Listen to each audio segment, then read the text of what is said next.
Okay, everyone, it is 9 o'clock. It's about that time. And so we want to go ahead and kick this thing off just so that we're all, make sure we're all at the right place. This is the Planning for the Gear Up RFP, where we're going to provide an overview of what Gear Up is, the federal grant program, provide a little bit of context to a potential competition that we see coming in 2021. So a couple of housekeeping items before we get started. As you have probably realized as you've joined the webinar is set and such that attendees are set to mute, no video, so you don't have to worry about any of that. What I'm going to ask everyone to do, if you don't mind, is at the bottom right of your screen, there's a little kind of conversation bubble. That is the chat functionality for WebEx. That is the way that we're going to want to communicate. So if you have questions throughout the event or something's not working and you need to kind of like reach out to somebody, that's great. You can reach out to Suzette, Dwayne, and I, and we're going to introduce everyone here in just a minute. But then also, if you have a question pertinent to Gear Up and the presentation specifically, feel free to ask that question so that everyone can see it using the everyone option. I think it will be very helpful for folks to see the types of questions that are coming in. And then what we will do throughout the session is that as we go through, we will try to answer those questions as they come up if they're pertinent to what we're talking about immediately. And then at the end, we will have a Q&A session time designated to catch up on any questions that we weren't able to answer, and then also to open for additional chat questions as we go through. So let's go ahead and get started. Just so that you all know, we are recording the session. What we intend to do, and we'll have more information at the end of the session on this, we are going to send out an email with a recording of this webinar, along with a couple of handouts that we think might be helpful. Those handouts will include this PowerPoint presentation.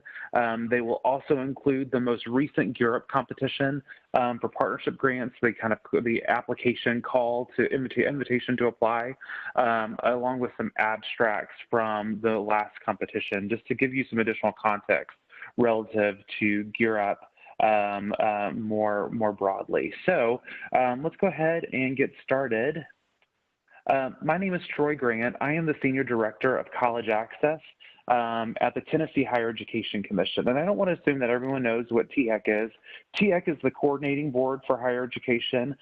We set policy and work with institutions and systems across state to implement into a system of higher education that is focused on increasing the number of Tennesseans who are moving into higher education, who are finishing a credential, and who are prepared for the workforce. The division that I work in is the College Access and Success Division. We manage a suite of college access initiatives that are specific to Gear Up. We manage a state Gear Up grant, which we'll talk a little bit more here in a little bit. We also manage our Path to College event statewide, collegeforteen.org, a college advising program called Advise Tennessee. We also do backbone support for a lot of the initiatives around FAFSA filing, the Tennessee FAFSA Frenzy, college application. These are kind of all in our wheelhouse, thinking about that transition from K-12 into higher education. So in this context, I serve as the principal investigator for the state Gear Up grant. And so I'm going to turn it over to Dwayne Gregg. Dwayne, if you wouldn't mind introducing yourself and a little bit about kind of what you do in your background. Sure. Good morning. My name is Dwayne Gregg. I'm the director of Gear Up Tennessee. It's great to see so many familiar, I wouldn't say faces, but names, and then also people that we have not worked with before. So that's wonderful. I've served as the director of Gear Up Tennessee for the past 2 years, and then I've worked with Gear Up Tennessee for about the past 8 years. So I look forward to doing this today. I wanted to answer one question that I saw come up in the chat about the everyone option, if you wanted to post. And what we see as panelists and hosts may look a little bit different for you all. But when I pull up my chat, in the very bottom section of the chat, there's a box that says to, and then right next to that, there's an option where you can click, and at the very top is host and presenter, all attendees. And then if you go down to the very bottom on my list, the last one, it says everyone. So if you wanted to post a question that you wanted everyone to see at one time, and you would choose that option. And then again, as Troy mentioned, one of the three of us will either respond to that in the chat, or we will read it out loud and answer it that way. Thank you. Yeah, thanks, Dwayne. And the other person that you will probably see with a camera is Suzette Telly. Suzette is a member of our team. She is one of the coordinators on our team. She set up a lot of the logistics for this meeting, is going to help us monitor the chat. So if you see some interaction with Suzette, that's who that is. She's a member of our team. So let's go ahead and get started and get into the content. So today, what we hope to do today is to provide you an overview of Gear Up. At a high level, kind of to the understanding of what the Gear Up program is. We want to talk about what a partnership grant is and the requirements of a partnership grant. We hope that you leave with a better understanding of how Gear Up programs are designed and what they look like, and an understanding of the competitive context in terms of there being a competition. For those of you who are very familiar with kind of federal grants, there's a lot about this that will feel familiar. We're going to get into some of the nuance specifically about Gear Up. But for those of you who have not applied for a federal grant in this way before, I think that piece is going to be very informative in terms of helping you kind of think about your next steps. We're going to talk about key considerations for your decision making, having Q&A, and then an overview of next steps. So let me kind of give a broad context as to why we at THEC are doing this. So we've had a Gear Up grant for some time. One of the things that we can do really since 2005, 2006, when we're now working on our third grant, one of the things that we can do as a state grantee is to provide technical assistance to entities who are interested in applying for a partnership grant, which we'll talk about the difference of those here in a little bit. Our goal today is to increase the number of these Gear Up dollars that are flowing into the state of Tennessee. If we kind of take our statewide purview, we really do believe that Gear Up as a really positive intervention for Tennessee students. And as we'll talk about later as well, we currently have 2 partnership grants within the state, one at Metro National Public Schools and one at University of Tennessee at Chattanooga. We want to see more of these funds, more entities, more school districts, more higher ed institutions applying for these funds so that we are expanding our statewide college-going culture. So that's kind of the perspective with which we've come to this conversation, is that we want to see more of these funds coming in so that we can better serve our students across Tennessee. So we already talked a bit about this again, but just to review, you can ask questions through the chat. We'll answer these throughout the presentation and at the end. We will have some designated time for Q&A, and so if there's something that you want to wait, that's fine. And then also, you will have our contact information. Dwayne and I will put up our email addresses. So if you have any follow-up questions or kind of in the weeds questions that you would prefer to email or to call us about, please feel free to do that. So let's get started. What is Gear Up? Gear Up is an acronym in terms of the name. It stands for Gaining Early Awareness and Readiness for Undergraduate Programs. It is a highly competitive, discretionary, federally funded grant. It started in 1998. It's national in scope, and it is a key lever to our nation's strategy to improving college readiness and success for low-income students.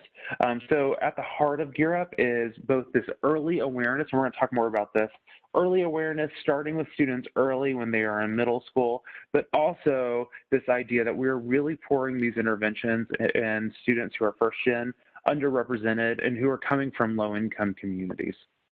The idea for Gear Up really kind of like hinges on this kind of like this approach of we start with academic achievement, we build college and career aspirations, and then we provide students with the tools and the knowledge to access higher education, to take advantage of those academic credential skills, and to kind of marry that with their aspirations.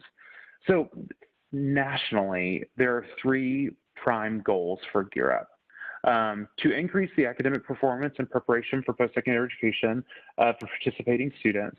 The second is to increase the rate of high school graduation and participation in post-secondary education. of the participating students, the students who are being served through the project. And then finally, to increase educational expectations for participating students and increase student and family knowledge of post-secondary education options, preparation, and financing. That third one, I would say that we have this view that it is also it's about the students who are being served in the project, but there's this element too where communities can be fundamentally changed by virtue of implementing a Gear Up project. How are we changing schools? How are we kind of embedding an expectation within a community, a school community, a kind of a physical community about going to higher education and succeeding once students get there? So there are, and I've alluded to this several times, two different types of Gear Up projects. There are state grants and there are partnership grants. State grants, states are limited to having one state grant at a time.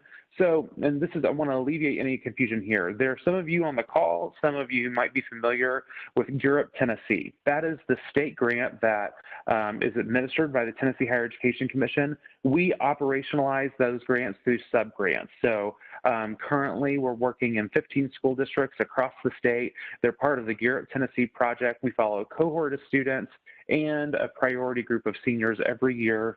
That is different than the partnership grant that we're talking about. So state grants, one per state, usually has more of a statewide purview. They're competitive 6 to 7 year long grants. You can choose 6 or 7 years, although most grantees are moving to 7. That's a newer thing that's happened in the last 5 or so years. They're awarded to an organization appointed by the governor. So in Tennessee, that was the Tennessee Higher Ed Commission. That state grants must provide a scholarship to Gear Up students or obtain a waiver. State grants provide early intervention and services to cohorts of students or priority students, which would be a segment of the school population, or both. The annual budget is limited compared to what it looks like in partnership grants. New applicants in the most recent competition were limited to $5 million of an annual apply ask. And then work is focused on expanding a statewide culture of college going and attainment. Partnership grants are different. Partnership grants really function as a partnership where the fiscal agent is either going to be a school district or an institution that awards degrees, and there's some specific language about that, but in essence, a higher education institution. So it can't be a system. It would need to be an institution that is the fiscal agent. So grantees, there is no limit to the number of grants that a partnership grantee can have. So as an example, Berea College in Kentucky has several partnership grants that serve the Appalachian kind of area around that institution. There is no statewide limit to the number of partnership grants that a state is awarded, essentially, or that are operating within a state. Partnerships do not have to provide a scholarship. Partnership grants must include a college in terms of the partnership. Either the college or the school district can be the fiscal agent, but if a college applies, they have to apply in partnership with the school district and at least 2 community partners. They are very competitive, 6 to 7 year long grants, awarded to a school district or college or university, provide early intervention and services to a cohort of students, and that cohort will start being served at least the 7th grade. So a partnership grant can choose to serve 6th and 7th graders. I think we'll talk about this a little bit later or in the next webinar. Or there's a thing called add the cohort model where you start with one cohort in the 7th grade in year 1, and then when that group goes to year 2, you follow that group, but then you add another cohort of 7th graders in year 2. All of those are things that happen in this partnership grant space. The annual budget is limited to $800 per student served. This is something that one of the more significant differences between partnership grants and state grants. And in the last competition, the range in the proposal was that partnership grants could be from $100,000 to $7 million in size, with an average anticipated award of $1.2 million. So, like I mentioned, this is our 3rd Gear Up grant. You can see some stats here about ours. The first one funded in 2005, then 2012, The third one in 2017, you'll see some estimates in both the funding amounts and the number of students served, a little bit about the outcomes that we have achieved in partnership with school districts across the state with Gear Up Tennessee. In our first Gear Up grant, there was a 10.7 percentage point increase in college going, which was fantastic. That grant really focused on 9 rural school districts. In the 2012 grant, we've seen an average of a 9 percentage point increase in college going, with some sites individually seeing an increase of 20 percentage points, which is amazing. And we also saw across the grant a 20 percentage point increase in FAFSA completion. In our new grant in 2017, we've seen just some preliminary kind of like leading indicators in our high school senior priority group of a 95% plus Tennessee Promise FAFSA or Promise application rate, and then also nearly 90% of our students our Tennessee Promise applicants are completing the FAFSA. So improving college readiness, Gear Up promotes success by looking at root causes of and this is different in every community served by the project. What is going on in the community? What's going on in a school? Let's facilitate the completion of rigorous college preparatory curriculum. It's a key piece here is ensuring that students are academically prepared to graduate high school and academically prepared to succeed in higher education. Providing intense academic and social supports to students. Dwayne's going to talk more about the specific services and what this looks like kind of, in practice a little bit later. Engaging students and families about the value of education and guiding students and families through the college search application and enrollment process.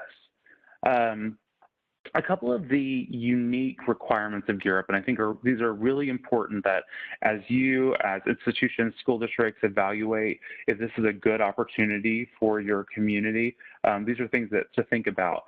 Gear Up is very much focused on serving students who are coming from low-income backgrounds. So for partnership grants, they deploy a cohort approach, which means that the entire class of students, no later than 7th grade, must be enrolled in a school where at least 50% of the student population qualifies for free or reduced price lunch. And I'm going to key in on this a little bit because states across the country have moved to a different definition of what economically disadvantaged students, what the definition of that is. That is not the same thing that we are talking about here. So if you are a school district or a higher education institution, it is not saying how many economically disadvantaged students are present at fill-in-the-blank school. What you're really looking for is what is the percentage of those students who are qualifying for free or reduced price lunch. And so within kind of the new programs that offer 100% free or reduced lunch because of certain community aspects, every school in that community would qualify because every student in that school qualifies for free or reduced price lunch. So just an important designation. We're not talking about economically disadvantaged students here. We're talking very specifically about who is getting free or reduced price lunch. We follow that cohort. So again, starting at least in the 7th grade, all the way through high school graduation. If you have a 6-year grant, you follow them to graduation and kind of tee them up to enroll. If you were doing a 7-year implementation, which is, again, the kind of newer facet of the program, you can then follow those students, that cohort of students, into their first year of post-secondary education. I'll put a plug here that there are some real advantages to thinking about that. It really kind of allows you from a grant perspective to finish up the work with the student to ensure that they enroll. You can address things like summer melt, whereas if you have a 6-year grant, depending on when the grant was awarded, it might end before they actually enroll. So there's a reason why the 7th year expansion has occurred. And so you're going to follow them all the way through. Budget limitations, again, $800 a student annually is what you can budget for a partnership grant. As with most federal programs, you need to use these funds to supplement. They cannot supplant existing funds. Partnership requirements. So legislation requires that K-12, post-secondary, and community partners to work towards the common goals. You have to have at least 2 partners, and these can be businesses, they can be nonprofit organizations that then are part of the implementation of the project.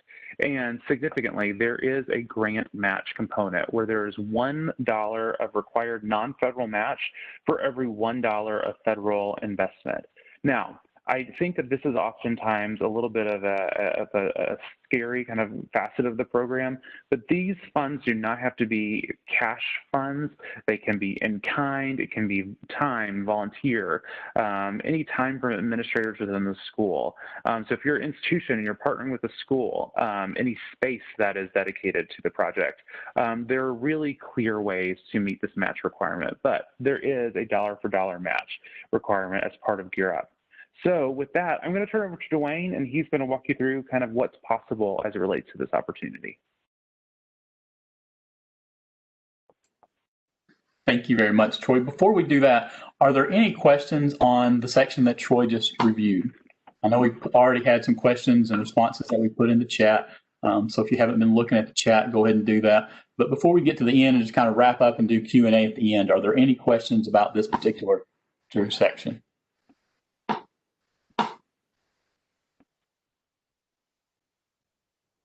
And if so, you would need to put that in the chat. Of course, you can't raise your hand or speak it or anything since everyone's on mute.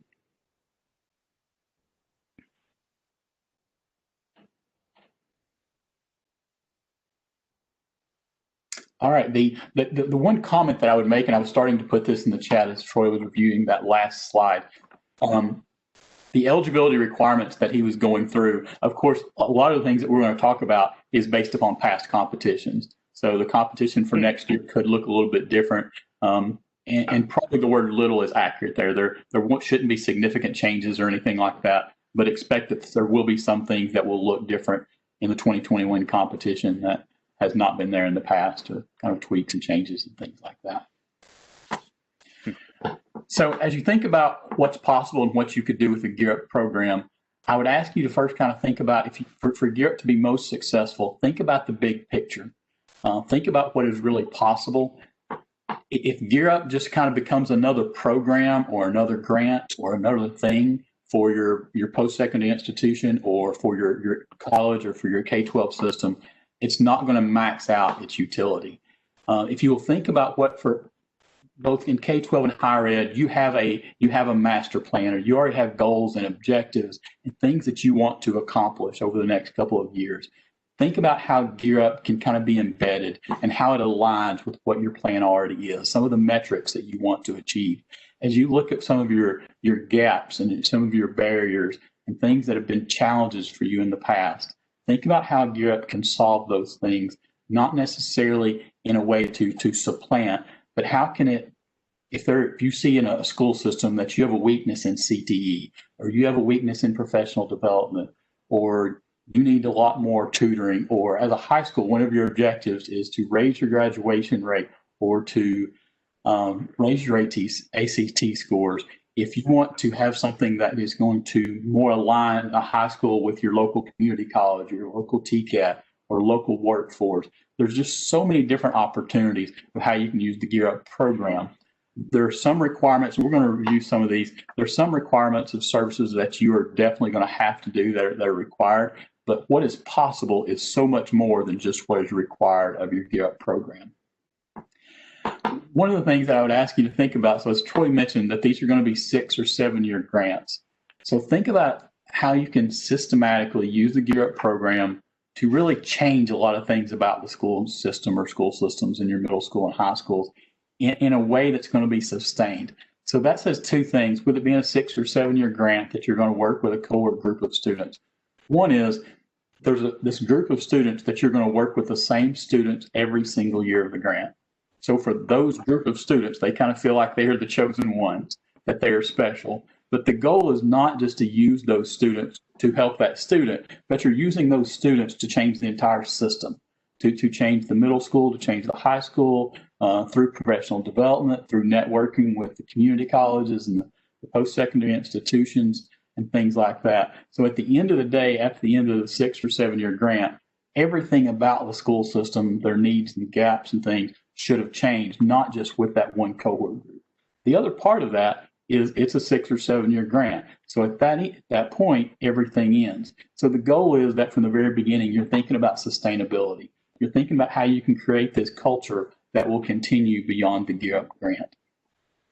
We've provided a link here that you can see the entire list of Gear Up services. And I'm just going to go through some of them that you probably already thought about on the next 3 slides. They're kind of divided up in a couple of different sections. The first one is about academics. So this is kind of the core of what a lot of people think about Gear Up, and it is.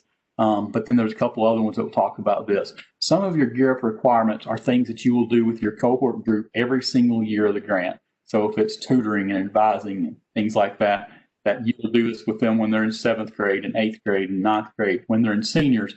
But when you think about the student itself and kind of where they are socially, where they are academically, tutoring for a 7th grader is going to look very different than, say, ACT tutoring with an 11th or 12th grader. Advising is going to look very different with a middle school student than it would with a high school student. You're going to provide professional development with your middle school teachers and counselors as well as you can with your high school teachers when your cohort is up in there. So a lot of these are activities that you will do each and every single year, as you can see by the arrows, but the programs would look different. The needs look different. You can provide bridge programs from middle school to high school when your cohort's moving from 8th to 9th grade. When you think about academics, if there's certain things, again, like if you're wanting to move your ACT score, and when your cohort's in 11th and 12th grade, you could focus on those things. You could provide pre-ACT when they're in 10th grade. If you see that one of your challenges is you want to increase the number of EPSOs, the number of dual enrollments and APs and college, Cambridge courses and things like that, then you could do that with the Gear Up grant. If you're wanting to increase, as we talk about academics, kind of the rigor. So if you see that your science labs, you need more equipment or things like that, or more training for your science teachers when your cohort is in those grade levels, and you could do those types of things with the grant.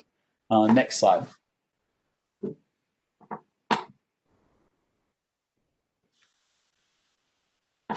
Thank you.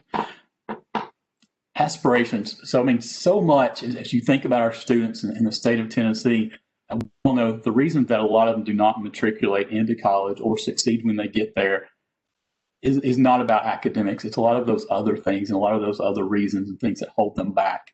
So aspirations, these are the reasons that starting with middle school is so important with Gear Up, that we start to meet with those students, because what we all know is sometimes those barriers is they're often going to be first generation college students. So they don't have someone in their home that can tell them what it looks like to complete a college application, or what it takes to complete a FAFSA or a scholarship application. Or they don't believe that this is something that's really possible for them. They don't know what a college looks like. They've never been on that campus. There's so many different jobs and careers out there that they're really even not aware of. So again, starting with middle school students, we will start to explore colleges, start to explore careers, and that exploration when students get older, when they're in that late high school range, will be college visits that will be geared toward their needs and that sort of thing. It might be a work-based learning or apprenticeship or an internship, while when it's in middle school, it would probably be more like assessments and things like that they would be doing, or when they would be going to a public four-year institution or a community college. It's kind of wide open. They're there just kind of seeing what fits with them as a student, what their needs are, what their interests are. Whereas when they get older, then we're hoping they've narrowed some of those things down and made some decisions and things like that.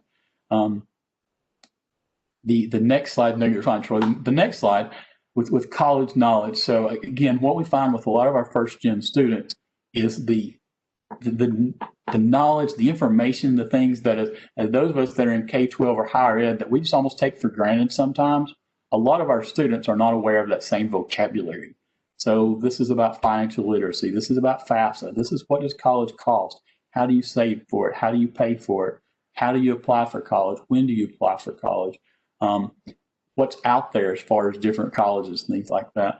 And I would pause there to say part of what we're doing during this process is not just training and equipping and informing our students, but it's doing the same thing with teachers, doing the same thing with counselors, doing the same thing with families, doing the same thing with often a steering committee that is part of members from the community. Because what we find is, for instance, a lot of our students are now looking at CTE and are looking at the TCATs, and that's sort of an option, which is absolutely wonderful. But of course, their parents may not have gone to a TCAT. Most of our teachers have not gone through a TCAT, so they couldn't tell them these are the steps that you need to take. So we inform students about those types of things. Here we're talking a little bit about capacity. So what we talked about is how important it is that when the Gear Up grant is not there, that you put in structures, you put in a framework of things that are going to continue after Gear Up is gone. So this is why it's not just Gear Up is not just a thing that's going to happen with that cohort, but this is what the school is doing. So Gear Up allows you to kind of pilot or to test different programs or initiatives. So once you do something with your 7th or 8th or 9th graders as a cohort, if it's something that's real successful, then you would keep doing that with other grade levels just using non-Gear Up funds. So this could be College App Week or something like that, that you wouldn't just do with the cohort group, you would do the entire school, and you would continue to do after Gear Up funds. Same thing with creating college-going culture. So the Gear Up funds will leave you an opportunity to kind of test and figure out what's working to maximize that college-going culture in your school or schools, and then continue doing those things with all grade levels, not just that cohort group. The next slide starts to talk about the framework. So as you started to think about what is required, these are things from the last Gear Up grant that was reported on the APR each year. So for those grantees that were awarded, these were the things that they had to report on each year. Again, this is something else that could change next year with the application. It changes every couple of years, but it just kind of gives you a great idea of some of the expectations from the U.S. Department of Education, things that they expect that Gear Up programs are working on. Two things I wanted to point out about this, and I won't go through each one, but one, it gives you an idea of the type of metrics or milestones that every Gear Up program should be working on. And a lot of those you see are senior high school specific, whether it's graduation, completing your FAFSAs, things like that. But leading up to, so if you have a cohort group that's in 7th, 8th, 9th, 10th, 11th grade, you're not reporting on that metric yet. But a lot of those things take time. So those are things, so if you're talking about a financial aid application they're going to complete as their seniors, financial aid workshops and financial literacy workshops are things that should start in 8th, 9th, 10th, 11th, and 12th grades with the students and with the families. But completing the FAFSA is actually something that you would be reporting on when those students are seniors.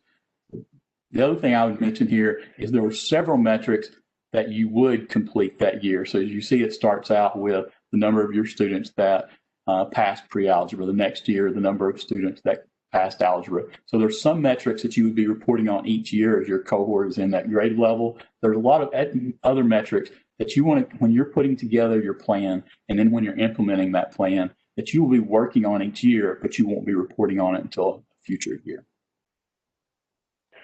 Dwayne, you've said this a couple of times, and I want to reiterate it. I think everything that you see here, two things, everything that you see here and that we've talked about when we talk about how the competition works, again, is based on the most recent competition, which can be tweaked to a degree with the new competition when that notice comes out. But the other thing, too, is when you look at this framework, while these are things that grantees are having to report back on, it is not an exhaustive list in terms of the types of things that you can try or data that you can move.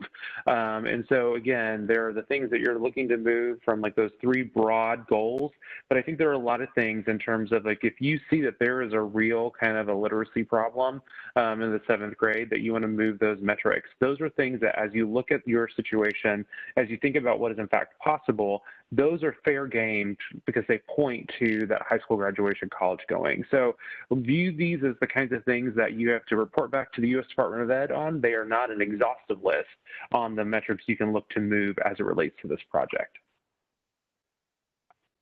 Thank you, Troy. I would just, to close this section out, I would just suggest that you think big. Think about what's possible, and then think about what's already aligned with your school system or your post-secondary institution.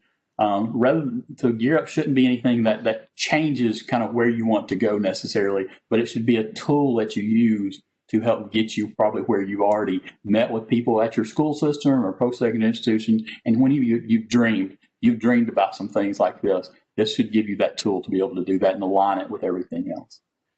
Troy, I saw we had a couple of questions in the chat. Do we want to address those right now? Yes. So I did address, there was a question about kind of the average number of students targeted in a partnership grant, and it does vary super widely. It really depends on the local context. And so the last competition anticipated the average award would be $1.2 million. That would equate with the $800 a student average in terms of, or limit, I should say, to about 1,500 students. There are many grants that are smaller than that. There are grants that are bigger than that. There are partnership grants across the country that are bigger than state grants in size. So it really does vary very widely. I think the things that you have to look at are going to be when you're thinking about this, like what are the fixed costs associated with a grant in terms of staff and evaluation, and then there might be, that might determine like, okay, we really do need to partner with another school district, or if I'm an institution, there might be more than one school district in rural Tennessee that I want to work with in order to make this really do all the things we want it to do. So it looks, that's going to be hyper local and hyper kind of contingent on your context.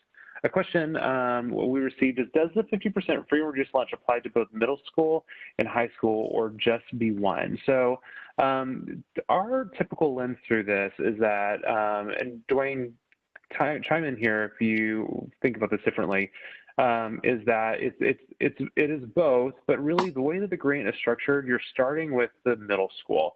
Our grant, we serve high school seniors right out the chute.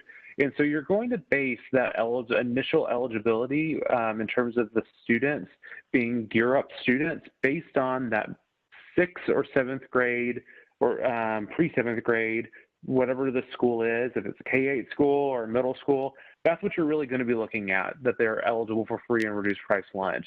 And then once a Gear Up kid is a Gear Up kid, you follow that student throughout the life of the project within the school. Dwayne, would you have anything else to add? So I think it's really primarily with partnership grants going to be looking at the middle school. Thinking back to Gear Up 2.0 in Tennessee when we started. So the way it worked, at least for us at that point, was that initially it looked at the middle school. Once the cohort moved up to the high school, then that high school had to be eligible. So if you had a high school at the time that was at 48 or 49%, but you knew that once your cohort was in the high school, they would be eligible, then I think you would be okay to apply. But if your high school is at 25%, then probably when your cohort gets up to that point, they're still not going to be eligible. And you wouldn't want to start a program that you couldn't finish, nor would I think they would award a program that would not be able to finish that way. And I will say, just a nice comment from Robin that essentially looking at, so JP is confirming with Dwayne that yes, he looked at both high school and middle school. So thanks for that feedback. Comment from Robin to the panelists, so not everyone can see it. She had a student, one of her children, that was a Gear Up cohort in the Gear Up County. It was a wonderful experience. And so we agree. We just think this program really does work. Those are the questions that I saw. Dwayne, was there anything else that you saw that we should address before we move on to competitive context? That was all of them. Thank you. Okay, let's go to the competitive context. So these are really, really competitive grants. And I think that we want to be super upfront about that, the cutoff for these grants is near perfect scores. They're very competitive. Recently, around 1 in 7 partnership grants are funded. You'll see, again, they have a near perfect score. Given the size of the competition, your odds are better than ever because we do think this is going to be a sizable competition. And this is, I think, getting under the hood a little bit. The peer review process. So the U.S. Department of Education implements a peer review process. We are going to have, and this is like a flash forward to what we're going to talk about at the end. This is, you saw in the emails that we sent out, this is webinar 1. Webinar 2 is going to get really kind of granular about the writing process, how to kind of write to win one of these projects. But it is our belief that that the peer review process and the review process of scoring these is really an exercise in ticking off the right boxes.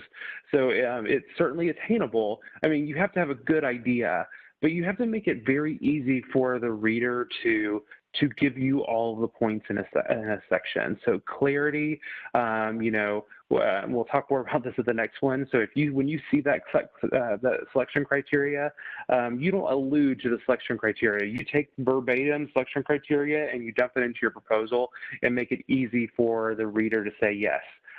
They have met this requirement. So clearly writing every question is just key to success here, and we have some quick tips on that we'll talk about next time. So here is what we know, and it looks like we know a lot less than what we don't know, but we're going to kind of give you a sense of what we know. So what we know is that we fully anticipate that there will be a competition in 2021 based on the number of grants that are ending, based on the level of funding that is being proposed by both the House and the Senate. Europe is in a good place and has champions on both sides of the aisles in both houses, both the House and the Senate.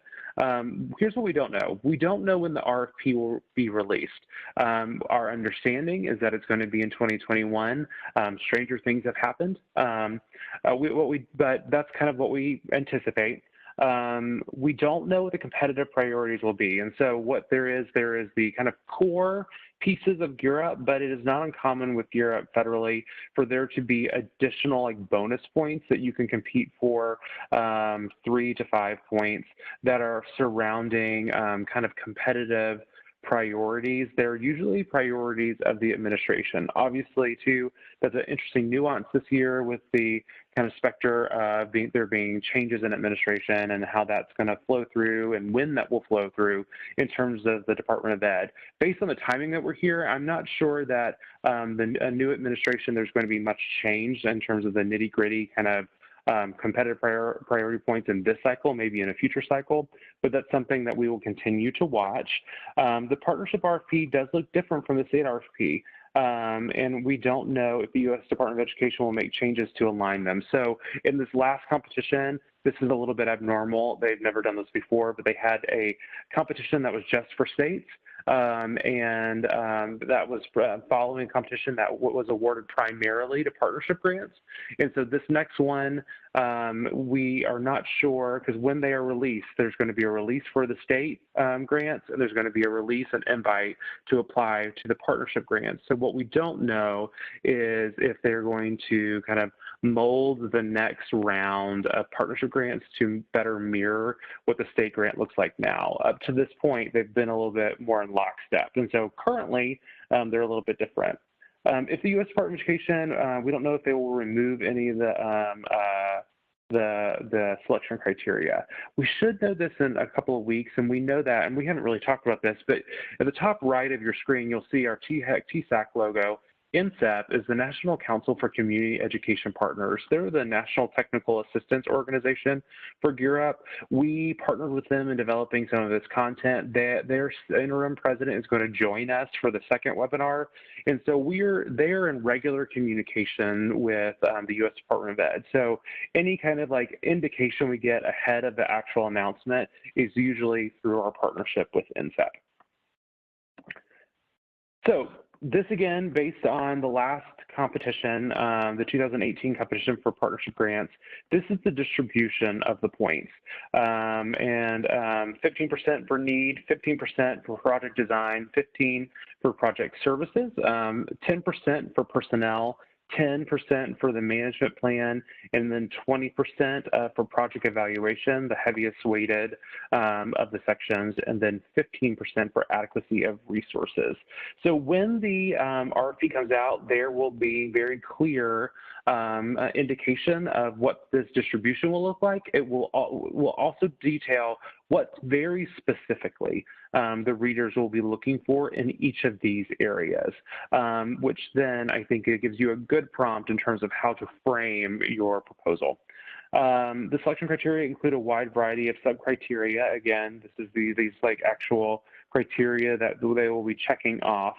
And then, like I mentioned earlier, there will likely be some competitive preference priorities that we wouldn't even say at this point would kind of attempt to guess what those are going to look like. I will say in our most recent competition, there was a competitive priority of pulling some research out of the What Works clearinghouse that met a certain level of rigor and talk about how we were going to leverage that specific research and implement it within our project. So that was one of the competitive preference priorities for us. And so again, they are related to the project, but they will usually kind of envelop some priority from the Department of Ed. Also, at least up to this point, partnership grants, unlike TRIO projects, there are not, the partnership grants do not receive prior experience for implementing a Garrett project. The states were afforded that, but the last competition that we saw, partnership grants did not have that.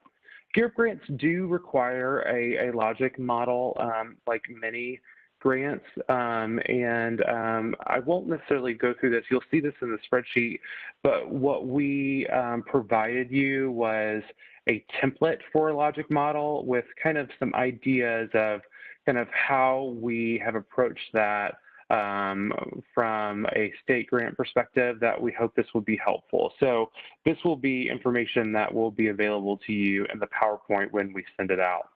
So I'm happy to pause real briefly to answer any questions. I'm also thinking about time, Dwayne. Maybe we actually go ahead and start plowing through because I want to be respectful of everyone's time, and then we'll open for questions at the end.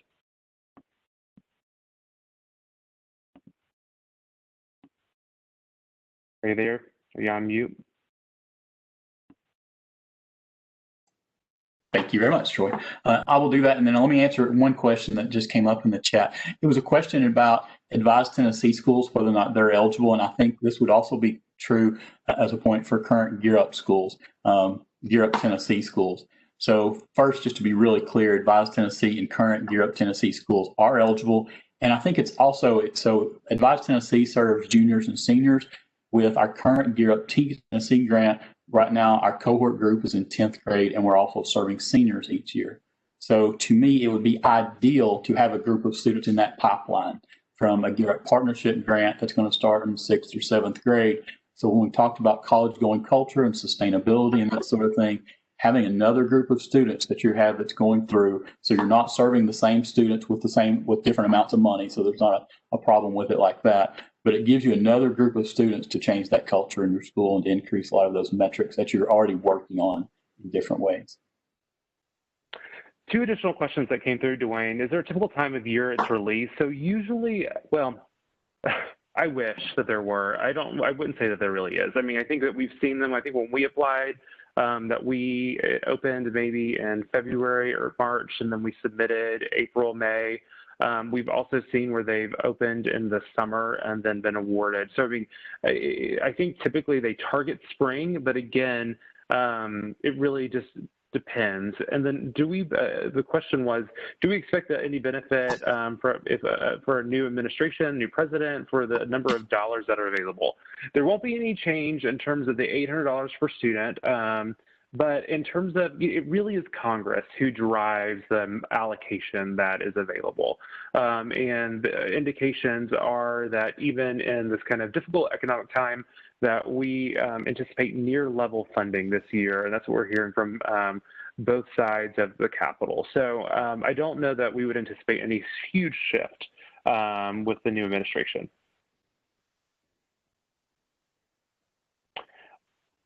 And then also one last question that I'll answer, then Dwayne, I'll turn it to you. Should we mirror state Europe goals? If so, where do we find this information? No. I mean, we are pretty, we think that our goals are very sound, and we have a website, gearuptennessee.gov, where you can find some of that information. But I think that you can look at the national goals and what's allowed in the RFP and then tailor that to your individual context. Every community across Tennessee is different and has different needs. And so there's no requirement that you must kind of use our grant or our kind of like model as an umbrella. You can really tailor this to your individual community. Okay, Dwayne, I'll turn it over to you. Thank you, Troy. So some things for you to think about. I realize that some of you are here and you've already decided we're planning to write and we're going to be a part of this process next year. Some of you are thinking about that now and you haven't made that decision yet. So this next slide is just kind of some things for you to think about as you're going through that process to see if this is a really good fit for your school or your institution. And it may be possible that it's something that you want to do, but now is not the time, and that's okay too. For across the country, there's some people that have started working on their partnership grant months ago. So it may be that you don't want to compete next year, but you're thinking about it, you're putting the right people in place, and there'll be another competition in, another year, 2 more years, 3 more years, and you'll be more ready to do that then. So a couple things for you to think about. In order for you to write this grant, Troy just addressed when the RFP will come out. So in other words, how much time will you have? And unfortunately, that's not a question that we can answer. It could come out as early as January. It probably won't come out till February through April. However, most likely when it does come out, you will have 30 to 45 days from the time it comes out till the time you have to submit it. So once it gets here, you're not going to have a lot of time then to start putting some of these things together. So if you're serious about doing it, you need to do this homework first. So this homework would include a couple of these things. First, it would include thinking about who your partners are. So if you're a post-secondary institution, what are the schools that you want to work with or school systems that you would want to work with in your area where they have that need, where it's aligned with what you're doing as an institution? Think about the partnerships that you have across K-12. One of the questions that I've received quite a bit over the last couple of weeks when we emailed this out and this information is about the size of a grant and the number of cohort students, and should I partner with multiple schools or college in these schools and that sort of thing. And as you realize from what Troy mentioned earlier about the size of the awards, it really does vary greatly. But I'll tell you what we see across the country is primarily if a school system is a really large school system. So in the Tennessee, if you would think about Shelby or Nashville or Chattanooga, Knoxville, or that sort of thing, often very large school systems across the country will have a Dallas or a New York or Chicago that they will apply and receive a partnership grant alone, and they're not serving multiple districts. But when smaller districts want to apply for a partnership grant, often they will work together. So there may be 3 or 4 or 5 different school systems working together, and often they will work in tandem with a post-secondary institution to apply. They could do that either way. Part of that is just numbers. When you crunch the number of 800 per student and you look at the number of cohort students that you're going to serve, someone asked me, so they ask about the number of students in their high school or number of students in their school system. It's the number of cohort students that you're going to serve times $800. So if you were planning to serve 2 cohorts, it would be, like your number of 6th graders and 7th graders times $800. That's maximum award. When you think about that amount of money, realize there's a lot of fixed costs that are going to be associated with that. Program evaluation, data support, obviously having the site coordinator, the person that's going to be embedded in the school doing that work, and then a lot of money for the services. So that's one way to think about it. And we're also going to have another slide that for some of you, again, you already know who your partners are, you know what school systems will be a part of this. Some of you are still thinking that out. So we are willing at THEC to kind of help put some people together if that's something that some of you all would like us to do. Think about once you realize who your partners and the institutions might be, are there thought leaders at each of these institutions that are willing to engage and spend the time, have the dedication, and see the bigger picture of what Gear Up can do? People that are really bought into what this is and what it's capable of doing with their school system and post-secondary institution. You have to think about that initially. So at some point, you're thinking about that from an implementation standpoint, but initially you have to think about that as far as grant writing. Are there people that can be involved in the grant writing that understand the design part of it, the implementation of services, the evaluation, data, and that sort of thing for the grant writing part in the very beginning? Last thing is, do you have people that are willing to dedicate the resources of the institution? So, Troy mentioned the match requirements, and so that's something from the very beginning. You may not have it completely figured out, but you need to think about the match requirement, where that would come from both a post-secondary institution or a K-12 system and that sort of thing, the volunteer time and that sort of thing, where that would come from. The last thing is data. Do you have the data that you can use to talk about the needs of your school system? Can you talk about your resources? what your metrics and objectives and things like that would be. If you don't have that data, do you know where you can get it? Whether that would be a local school system, would that be the Tennessee Department of Education? Do you know where you can get that data that you would need for the application? Next slide. Sure, 1 second. There we go. Can I piggyback on something you said, Dwayne? I think super important is that about the proposal. If you wait till this RFP drops, then it's probably too late. I will say from our practice, we took the last competition, state competition we applied last, and wrote that competition. And then when the new RFP came out, we tweaked our draft to meet the new requirements. The fundamentals are going to be very similar. The nuances will change. And so I would say, if you are in this place where you are going to want to do this and you're going to attend our webinar in December, now is the time to start writing as opposed to waiting. Because once it drops, you're only going to have 30 to 45 days, maybe 60, but most likely 45. And it's going to be a quick turnaround. So why don't we go through next steps, Dwayne, and then we'll open up for any additional questions. Sure. So this is next steps of some things that, so we have 2 slides, next steps of things that you should do, and then we have another slide, and we're going to tell you some things that we're going to do and things that we're going to provide for you to look at that will hopefully be very helpful. Review the Gear Up page on the Department of Education's website. And some of these materials we're actually also going to just send straight out to you in an email. So the abstracts, so for the last 2 partnership competitions, we're going to send you the abstracts for all the partnership grants. So you can kind of look at the overview of these are the ones that were awarded, what they said they were going to do, their services, their amounts, and that sort of thing. We also have a separate document that we will send you, but also you can find here on the website that would give you the award amounts and the number of students that they were committed to serving in the last 2 competitions. You can also go to that website and see the RFP for the last partnership competition. We will also send out the application that you can look at, but just know this is the application from the last partnership competition. It will probably change and be tweaked just a little bit, but we don't have that application right now to share. Review the legislation for Gear Up and the regulations so that you're really clear about what you can and cannot do, and so that what you're listing in your proposal is well aligned with what Gear Up expects, what the requirements are. Discuss this partnership with your colleagues in both your institution as well as the ones that you want to partner with.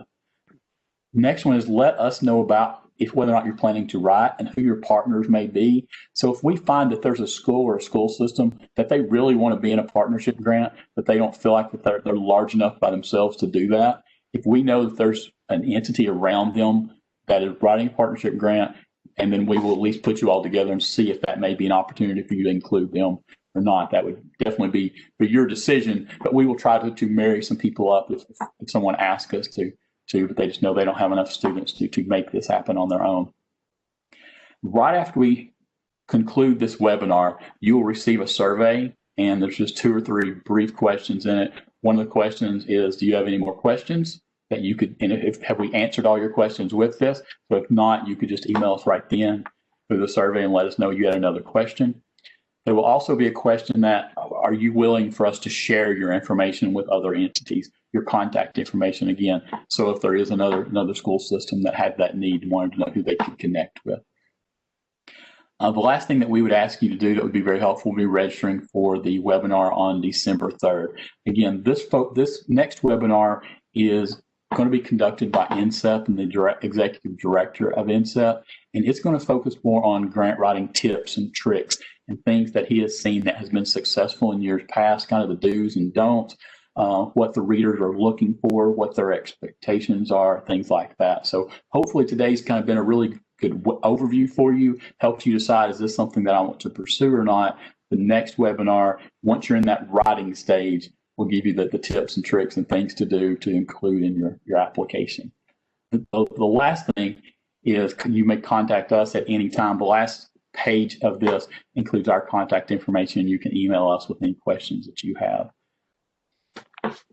This slide tells you, I think, some of the things that I've already mentioned, but this is what we're going to send out in an email next week. It will be this recording along with the entire slide deck from this recording, the 2019 Gear Up Partnership application, again, abstracts from the 2018 and 2020 Gear Up Partnership grants. I would say there's probably about 25 or 30 different partnership grants of abstracts that you'll receive. So that kind of lets you look at how different, how diverse they are, because they're taking the Gear Up requirements from the Department of Education, but they're making it their own. They're using their own resources, looking at their needs and their assessments. So you will see how different they are, but also how similar they are as well. And then the last thing that we would be able to send you is a list of interested applicants for this RFP based upon the survey that I just mentioned. And again, this is our contact information. You can feel free to call or email us at any time. Other questions, things that are in the chat, or things that you want to put in the chat right now with questions? So we do have a question that Suzette dropped to us. Let's see. So we have an institution that's interested in submitting a partnership grant with a large school district in the state, and possibly a rural school district. Can multiple applications be submitted? So a couple of things to answer in that one. So it doesn't have to be one application per school district. So if you had 3 school districts, you don't have to submit that an institution wanted to partner with. That could be one application instead of 3 individual applications, but there might be an instance where what you're going to be doing is going to be vastly different or a different model. And so you can submit more than one application in the competition. We can confirm that unless there's going to be kind of a rule change related to that, but I believe Berea College did that in the most recent competition. It is not a super common thing to have happened. It's not uncommon for an institution to have multiple grants at one time. It's less common for them to get those grants at the same time, but I believe it is. Let's see. I would just add to that, Troy. What you can't do is be paid twice for the same students. Because you think about all the different options and different ways that you can put this together, what you can't do is be paid twice from the department for the same student serving them with Gear Up funds. So this, again, another institution question. So basically, they are considering submitting their own application for a grant, but they're also potentially partnering with a school district as well. And the question is, can both entities submit a proposal? Yes, they can. I think the thing that you have to be cognizant of, though, is that, like Dwayne just said, the same students can't be served in both of those projects if awarded. So I don't think it's a good strategy to hedge your bets by having 2 entities write for the same population of students, which I don't think is what the intention here is based on the question. So yes, if an institution is partnering with a school district, they can also submit their own grant. But I would say that you would want to make sure there is no overlap in terms of the projects. Let's see what else we've got. There's a question here about saving the chat. Yeah. I'm quite sure we can do that. We may have to figure it out, but yes, I believe we can do that. So there was a question that basically is it possible to follow up with specific questions in email? Yes, please do that. Yeah, we are happy to do a deeper dive in any way that we can. We're happy to help in any way that we can. The question is, do you generally recommend that small districts like ours partner with other school districts to increase the cohort number, or have small districts had success just partnering with a post-secondary institution? Also, can a district partner with the TCAT? Yes, a district can partner with the TCAT. I think we can point you to, and the person who asked this question, just shoot an email to Dwayne and I, and we will point you to the specific code that talks about the eligible. Well, if the institution is yeah, it shouldn't be an issue at all, actually. I was just thinking, like, just to confirm that the institution, if the TCAT was going to be the fiscal agent, but yes, TCATs are accredited institutions, and so yes, that could be the higher ed partner for sure. But then the question about would small districts had success, I am sure that there are small districts who have won these awards. You know, the lower tier was $100,000. That's 125 students being served based on the last RFP. I don't know, Dwayne, or I don't know that I know in our like kind of national, kind of like as we work with Garrett folks cross country, I don't know many of them. Like I couldn't like call out an example. I'm sure there are examples, but I do think the thing that you need to think about are the fixed costs associated with a grant and what's really feasible based on the size of your project. And so yes, I do think that there is opportunity to apply as a small district, but I think you need to think through all kind of the budget ramifications and implementation and what the benefits might be to a broader partnership. I think it's feasible and possible. Can I add to that question in response, Troy? One of the things I think so when I asked this question a week or two ago, and nationally, I think I was told nationally about 3/4 of the partnership applications are awarded to post-secondary institutions, and then about 1/4 of them were awarded to K-12 school systems directly. I think, honestly, I think a lot of that probably has to do with the capacity for grant writing. That your larger school systems often already have paid grant writers or have contracts with people to do grant writing, and most of your post-secondary institutions do as well. But your smaller school systems don't have that grant writing capacity. And then when you think about implementation, probably the same case would be for program evaluation and things like that. So often they would have to outsource that, and that is usually quite a bit of financial capital to be able to do that as well. Yeah. And this is to clarify is like, I think you all as the participants are able to copy and paste the chat, but you're not able to see when something was sent to just the panelists and not everyone. So we can work on, Suzette, Dwayne and I, let's work on it after this, and we can see if we can get all of these questions and maybe produce an FAQ that we can add to our handouts that we email out next week so that we can answer those questions so that there's a little, everyone can see what's there.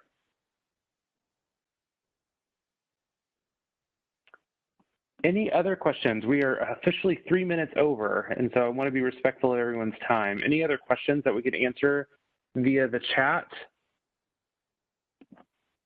We had an earlier question. Is the former RFP on grants.gov? I'm sure that they do archive those, but I don't know that for sure. But what we are going to be sending you is going to be the PDF version of that. But I don't know the answer to that question. I don't know that once the competitions conclude, whether or not they clean those out or if they're there and for some amount of time. I'm not sure. I looked for it and couldn't find it in a few minutes. So that's why I went the route of just receiving it via email from someone, and then we're just going to send it out to you directly. It should be available somewhere, but this will save you the time of hunting for it. But I will say, when you go hunting, realize that there's 2 different RFPs. There's one for states, there's one for partnerships. You're going to be interested. I think the state one will give you some context of the most recent competition and kind of what some of the nuanced changes might have been. But it is the partnership grant that you're going to heard stories of this. Folks write an entire grant and they wrote it to the wrong RFP. So if you're looking at a partnership grant, make sure that you're looking at a partnership RFP. Okay, well, we really appreciate everyone's time. We are committed to seeing more of these funds come into the state, and we want to provide support in any way, shape, or form that we can. So if you have additional questions, our contact information is still on the screen. Please feel free to reach out to us. We are committed to this partnership, and we appreciate everyone's time here on a Friday morning. So thank you all so much. We'll be sending these materials next week, and I hope that you found the session to be informative. Thanks so much. Thank you all.